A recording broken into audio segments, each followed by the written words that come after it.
आगच्छन्तु विद्यार्थिनः व्याकरणं पठामः। और व्याकरण का भी सबसे महत्वपूर्ण विषयों में से एक बच्चों है अव्यव प्रयोग। और अव्यव हमारे लिए बहुत महत्वपूर्ण है बच्चों। अव्यव का प्रयोग किस प्रकार से किया जाता है और अव्यव किस प्रकार से बना होता है, आइए देखते हैं बच्चों। संस्कृत भाषा में दो प्रकार के शब्द होते हैं। संस्कृत भाषा में कितने प्रकार के शब्द होते हैं? दो प्रकार के। पहला है विकारी, यानी जिसमें विकार उत्पन्न होता है, यानी परिस्थिति के अनुसार वो बदल जाता है शब्द, वो क्या कहलाता है? विकारी। और इसके अलावा दूसरा कौन सा होता है? अविकारी, यानी जिसमें किसी प्रकार का परिवर्तन नहीं होता है प्रत्येक परिस्थिति में। तो जिन शब्दों में विभक्ति, प्रत्यय या उपसर्ग मिलने से रूप परिवर्तन हो जाता है वे विकारी शब्द कहलाते हैं। यानी जिन शब्दों में विभक्ति, प्रत्यय या उपसर्ग मिलने से रूप परिवर्तन हो जाता है उसे क्या कहते हैं? विकारी शब्द कहते हैं। जिनमें कभी भी रूप परिवर्तन नहीं होता है वे क्या कहलाते हैं? विकारी शब्द कहलाते हैं। यानी जिसमें किसी प्रकार का रूप परिवर्तित नहीं होता है वो क्या कहलाते हैं? अविकारी शब्द कहलाते हैं। इन्हें अव्ययी भी कहा जाता है प्यारे बच्चों। आइए देखते हैं आगे। अर्थात जिन शब्दों में लिंग, वचन, कारक आदि से रूप परिवर्तन नहीं होता है वे अव्यय होते हैं। अर्थात कहा भी गया है कि सदृशम त्रिषु लिंगेषु, सदृशम त्रिषु लिंगेषु सर्वासु च विभक्तिषु, यानी सदृशम त्रिषु लिंगेषु क्या कहता है कि तीनों लिंगों में, इसके अलावा सर्वासु च विभक्तिषु और सभी विभक्तियों में, वचनेषु च और तीनों वचनों में, एक वचन, द्विवचन और बहुवचन, और विभक्तियां प्रथमा, द्वितीया, तृतीया, चतुर्थी, पंचमी, षष्ठी, सप्तमी, इसके अलावा तीनों लिंग, पुल्लिंग, स्त्रीलिंग और नपुंसकलिंग। इसमें सर्वेषु यन्नवेति तदव्ययम्, अर्थात उसमें किसी भी प्रकार का परिवर्तन नहीं होता है, वो रूप हमेशा एक सा ही रहता है। अव्यव पदों के अंत में आने वाले र तथा श, यानी र और श जो भी आता है अव्यव के अंत में, जैसे बहिर, जैसे बहिर है बच्चों, है ना। अब इस बहिर का र है ना, उसका क्या हो जाता है? विसर्ग हो जाता है बही। यानी कहा है कि अव्यव पद के अंत में आने वाले र तथा श का वर्णों के स्थान पर विसर्ग हो जाता है। जैसे उच्चई, उच्चई में श है और इसका क्या बन जाएगा? उच्चई। उच्चई इसका क्या हो जाएगा? उच्चई। उसी प्रकार का निच्चईस, यानी निच्चई, अंतर, अब इसका क्या हो जाएगा? र का विसर्ग हो जाएगा अंतः, पुनः पुनः आदि, इस प्रकार से। आइए आगे देखते हैं। अव्यय भी कितने प्रकार के होते हैं? दो प्रकार के होते हैं, रूढ़ और अव्युत्पन्न। और अव्यय कितने प्रकार के होते हैं? रूढ़ और अव्युत्पन्न। यथा च, वा, बिना, पृथक आदि धातु से क्या है? अव्युत्पन्न है।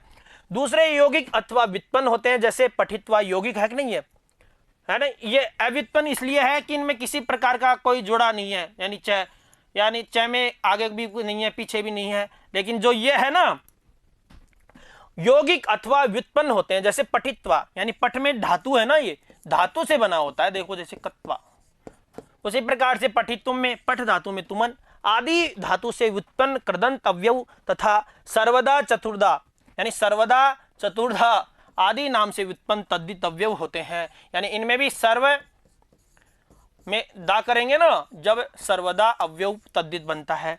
तो कहने का तात्पर्य यह है कि इनमें आगे किसी प्रकार का अव्युत्पन्न है, अर्थात कुछ भी नहीं जुड़ा होता है। और जैसे इनमें जैसे कृदंत धातुएं हैं उनमें कत्वा जुड़ा तो पठित्वा बना और ये बाद में क्या हुआ? अव्यव हो गया। तो इस प्रकार से इनके रूप देख सकते हैं। आइए देखते हैं। तद्धित अव्यव के भी भेद हैं, जैसे विभक्ति बोधक, यानी तद्धित अव्यव के भी कितने भेद हैं, उनको किस प्रकार से, जैसे कुतः विभक्ति बोधक है कि नहीं है ये। अब कुतः का मतलब होता है कहां से, कहां से। अब कहां से है ना बच्चों, यानी कस्मात स्थानात। अब विभक्ति का बोध करा रहा है कि नहीं, पंचमी विभक्ति का, यानी कहां से, कस्मात स्थानात। उसी प्रकार से ग्रामतः है। अब यहाँ ग्रामतः यानी गांव से।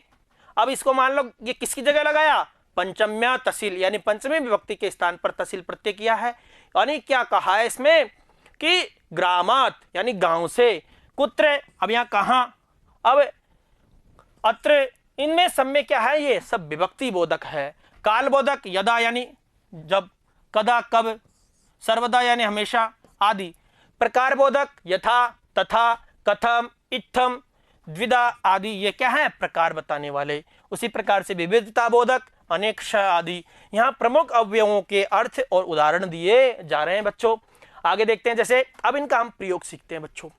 अब हम अवयव का प्रयोग कर रहे हैं, किस प्रकार से इनका प्रयोग किया जाता है बच्चों। जैसे सनई है, अब सनई का अर्थ होता है मंद यानी धीरे, मंद गत्या यानी धीरे धीरे, मंद गत्या यानी मंद गति से। गजहस नहीं चलती यानी हाथी जो है वो कैसा चलता है, नहीं चलती यानी धीरे चलता है। हाथी धीरे चलता है कि नहीं चलता है। और इसका उदाहरण मैंने दिया है, नहीं चलती कौन चलता है, पादाभ्याम रोग क्रांत शरीरोष, यानी वह व्यक्ति जो पादाभ्याम पैरों से चलता है वो कैसा है, रोगग्रस्त है, इसलिए वो क्या कैसे चलता है, धीरे चलता है। उसी प्रकार से गजा है सनई चलती, हाथी वृद्ध है सनई चलती, यानी वृद्ध व्यक्ति है वो धीरे चलता है। उसी प्रकार से ऊंचाई यानी महत्य अर्थे, उच्च स्वरेण यानी महान अर्थे, और उच्च स्वर से यानी उच्चई पर्वताः शन्ति, यानी पर्वत कैसे हैं, ऊंचे हैं। पर्वत कैसे हैं, ऊंचे हैं। उसी प्रकार से उच्चई गायति श गायक, यानी गायक है ना वो कैसा गाता है, उच्चई गायता है। यानी लता मंगेशकर उच्चई गायति, यानी लता मंगेशकर कथम गायति, उच्चई गायति। उसी प्रकार से निच्चई यानी नीचई, या इसमें निच्चईस है बच्चों, वैसे मूल शब्द क्या है, निच्चईस, लेकिन मैंने कहा था ना कि स और र का विसर्ग हो जाता है। अल्पाधोर्थयो, अल्पार्थे और अधोर्थ में इसका प्रयोग किया जाता है। अल्प यानी कम के अर्थ में, और अध यानी नीचे के अर्थ में इसका प्रयोग किया जाता है। विषय सेवी नाम बुद्धि नीचे गच्छति, यानी विषय सेवी है उनकी बुद्धि क्या हो गई है, नीचे जा रही है, अधोगति को जा रही है। नीचे गच्छति पापात्मा, यानी पापात्मा नीचे जाता है हमेशा, यानी नीचे रसातल में जाता है बच्चों। उसी प्रकार से जलम नीचे गच्छति, यानी जल नीचे जाता है, जल नीचे जा रहा है, जल नीचे जा रहा है, हम दोहन करते जा रहे हैं जल का, तो वो जल कैसे जा रहा है, नीचे गच्छति। उसी प्रकार से नमः यानी नमस्कारम। अब श्री गुरुवे नमः, श्री गुरुवे नमः, श्री गुरुवे नमः। उसी प्रकार से देवताभ्य नमः, यानी देवताओं को नमस्कार है। वैसे चतुर्थी विभक्ति होती है नमः के योग में। नमः स्वस्ति स्वदा स्वाहा अलम वसट योगाच, जो सूत्र पढ़ाया था बच्चों ने। साधु, साधु का अर्थ होता है शोभनम सम्यक, शोभनम या सम्यक, यानी साधु कृतम कार्यम भवद्भि, यानी अच्छा किया आपने ये कार्य, साधु कर दिया यानी अच्छा कर दिया बच्चों। उसी प्रकार से पुनः पुनरावर्त्यर्थे, पुनः यानी पुनरावर्त्यर्थे, किम अनेन पुनः उक्तम, किम अनेन पुनः उक्तम, क्या इसके द्वारा फिर से बोला गया है। आगे कहा है भस्मीभूतस्य देहस्य पुनः आगमनम कुत, यानी भस्मीभूत देह है उसका आगमन कहाँ से है। उसी प्रकार से पुनः यानी फिर पुनरावृत्ति के लिए, पुनः भवान कथम आगतवान, यानी फिर से आप कैसे आ गए। तो इस प्रकार के वाक्य हम प्रयोग करते हैं। यथा एन प्रकारेण सह यथा वदति तथैव करोति, यथा राजा तथैव प्रजा, तथा प्रजा।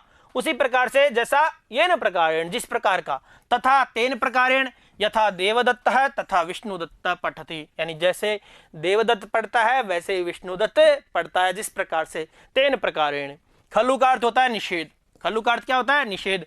खलु अधर्मात् निर्गच्छेत, खलु अधर्मात् निर्गच्छेत। उसी प्रकार से व्याकरणम खलु पठामि, यानी व्याकरण पढ़ता हूं, खलु यानी ये क्या है, निश्चयवाचक है बच्चों। उसी प्रकार से सामान्य व्यवहार हेतु नियमे अथवा निश्चये, यानी सामान्य व्यवहार में तो नियम या निश्चय में किसका प्रयोग किया जाता है, खलु। खलु भवान बालक है, खलु भवान रामः, खलु भवान अध्यापक है। इस प्रकार के जो निश्चयार्थ शब्द होते हैं ना उसमें खलु का प्रयोग किया जाता है।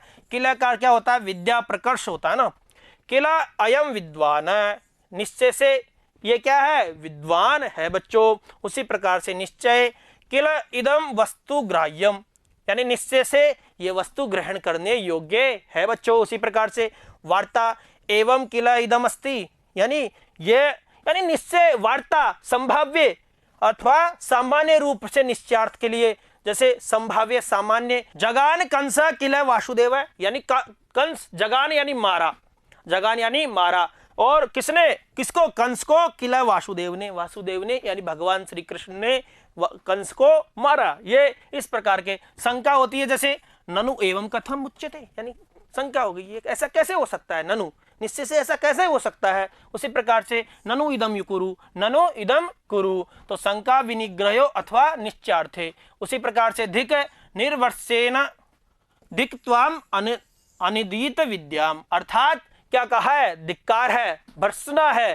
क्या है कि धिक्त्वाम यानी धिक्कार है तुमको, अनिदीत विद्याम यानी तुमने विद्या का अधीत नहीं किया है, अर्थात विद्या ग्रहण नहीं की है, इसलिए तुम्हें धिक्कार है। उसी प्रकार से निंदयो यानी धिक्कारे, धिक पापीनम यानी पापी को धिक्कार है। उसी प्रकार से चिरम दीर्घ कालम, चिरम जीव यानी दीर्घ लंबा जीवो। उसी प्रकार से न चिरम पर्वतो वसेत यानी पर्वत पर अधिक समय तक वसना नहीं चाहिए। उसी प्रकार से प्रातः प्रभात काले स प्रातः भ्रमणार्थम गच्छति, वह प्रातः भ्रमण के लिए जाता है। प्रातः प्रातः है वैसे मूल शब्द। अधः यानी नीचे, जनय वृक्षस्य अधः तिष्ठति, आदमी है ना वृक्ष के नीचे ठहरता है, यानी पुरतः पृष्ठतः वामतः दक्षिणतः ऊपरी अधः, ये वाक्य हैं सारे। देखो पुरतः मम पुरतः चित्रग्राहक अस्ति यानी मेरे सामने चित्रग्राहक है यानी कैमरा है, वामतः भित्ति, दक्षिणतः और अधः यानी नीचे, अधः का मतलब नीचे, ऊपरी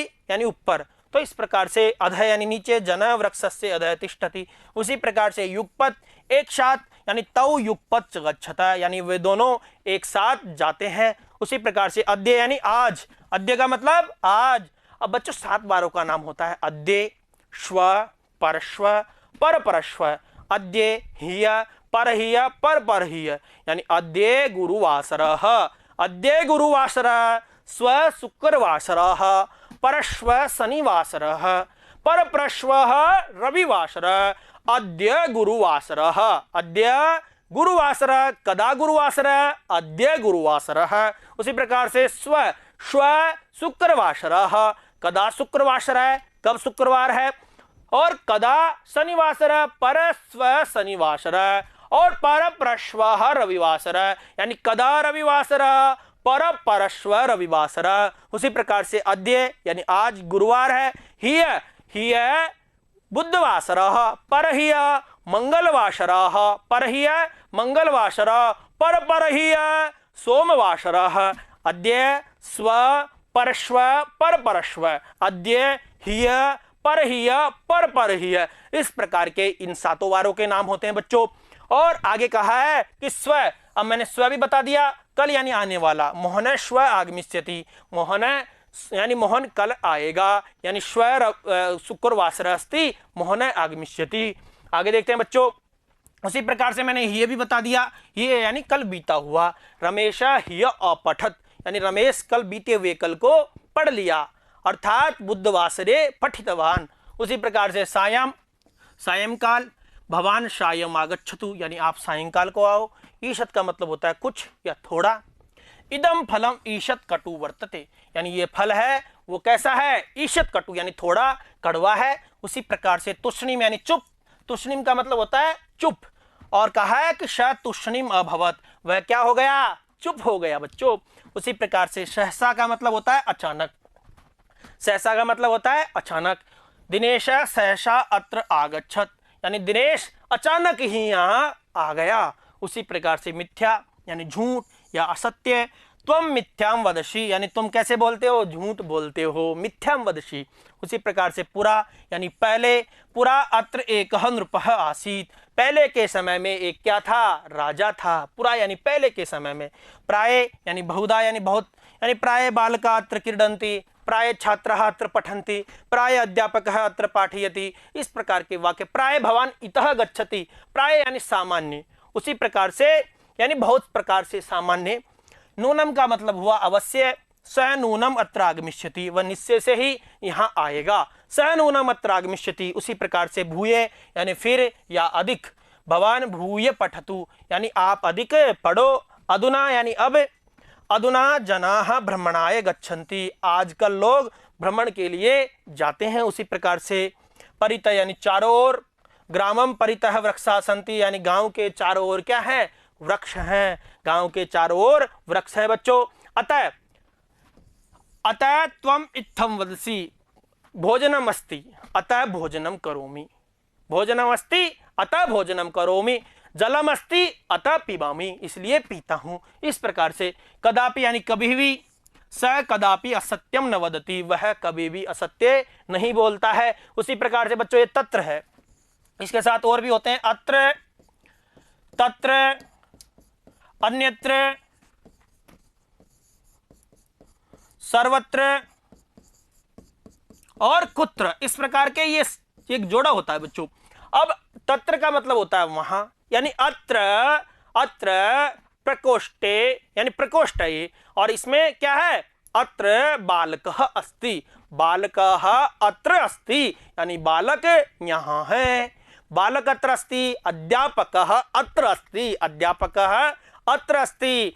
और श्याम फलकम या यत् किमपि अस्ति एतत् श्याम फलकम वा किमपि भवतु, श्याम फलकम अत्र अस्ति, श्याम फलकम अत्र अस्ति। संगणकः अत्र अस्ति नास्ति, संगणकः अत्र अस्ति नास्ति, संगणकः तत्र अस्ति, यानी संगणक कहाँ है, वहां है। उसी प्रकार से दिल्ली अत्र अस्ति नास्ति, दिल्ली तत्र अस्ति नास्ति, दिल्ली अन्यत्र अस्ति। उसी प्रकार से प्रधानमंत्री अत्र अस्ति नास्ति, तत्र अस्ति नास्ति, प्रधानमंत्री अन्यत्र अस्ति। मुख्यमंत्री अत्र अस्ति नास्ति, तत्र अस्ति नास्ति, मुख्यमंत्री अन्यत्र अस्ति। उसी प्रकार से अत्र, तत्र, अन्यत्र, वायु अत्र अस्ति, अस्ति, तत्र अस्ति, अस्ति, अन्यत्र अस्ति, अस्ति, वायु सर्वत्र अस्ति, वायु सर्वत्र अस्ति। जलम अत्र अस्ति, अस्ति, तत्र अस्ति, अस्ति, अन्यत्र अस्ति, अस्ति, जलम सर्वत्र अस्ति।